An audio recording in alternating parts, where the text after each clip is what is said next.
was 2 years old, my mother used to set me on the counter in the bathroom while she did her makeup and hair. This was to keep an eye on me in the mornings. She said I often liked to make faces in the mirror and giggle at myself like a normal toddler would. However, one morning, she said, I was looking into the mirror, which was opposite of the bathtub, and I smiled and pointed into the mirror. She asked me what I was pointing at, and I replied, "There's a man in the bathtub." This didn't alarm her, because as she could see, there was no other person in the bathroom except for us. Besides, a 2-year-old has an active imagination. 2 years later, when I was 4 and my younger brother was 2, my mother had my brother in the bathroom with her. He sat on the counter like I had before, only he didn't look in the mirror. He would play with my mom's makeup brushes or powders while she did her makeup and hair. One day, while sitting on the counter, he dropped the brush he'd been playing with and started giggling. My mom asked why he was laughing, noticing that he was staring directly behind her. "Mama, there's a man in the tub," he said, pointing to the part of the room behind her. My mother instantly froze in horror, recalling the time I had mentioned this thing to her 2 years prior. She turned around, expecting to find a person standing behind her, but she found nothing. She's convinced to this day that children are able to see things that adults can no longer see, and that my brother and I saw the ghost of a man who had passed away in the house from a heart attack years before we moved in. However, before hearing this story, for some reason, every time I was in the bathroom, I had to have the shower curtain opened because of a never-ending feeling of being watched.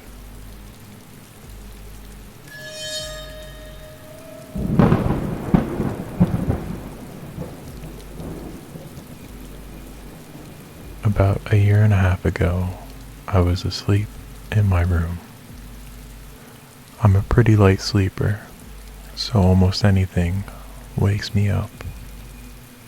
Well, that night I woke up to a flash of light that filled my room and a clicking sound.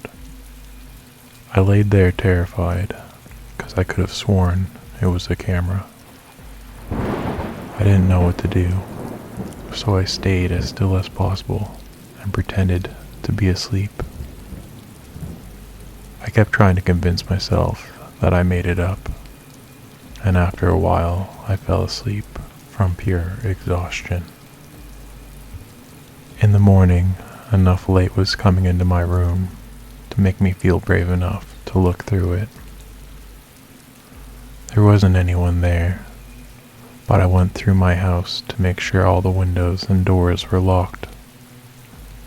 Turns out my basement door wasn't.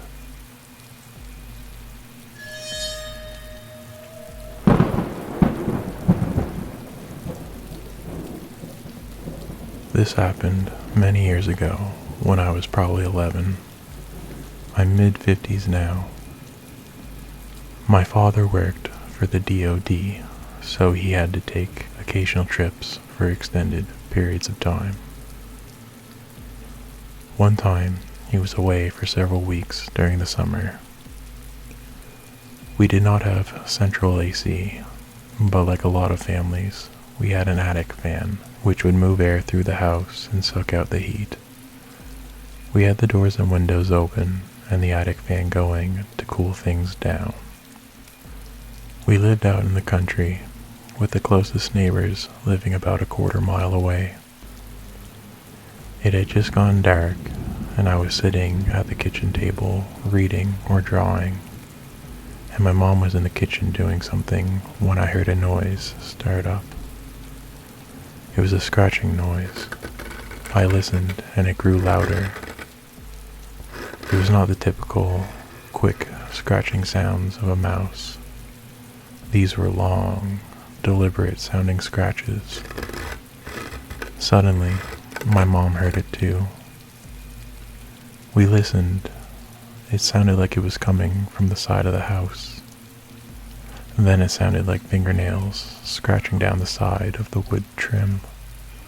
Then it sounded like it was scratching down the screen door. It persisted. It would start and stop. This was long before the Freddy Krueger movies, but my 11-year-old imagination ran wild with horrible images of a madman with long talons scratching at the windows, trying to get in so he could kill us.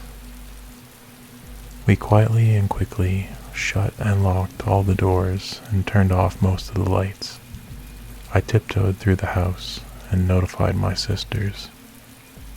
We all sat in silence for about 20 minutes, listening and whispering, trying to figure out what was going on. Finally, the noises stopped.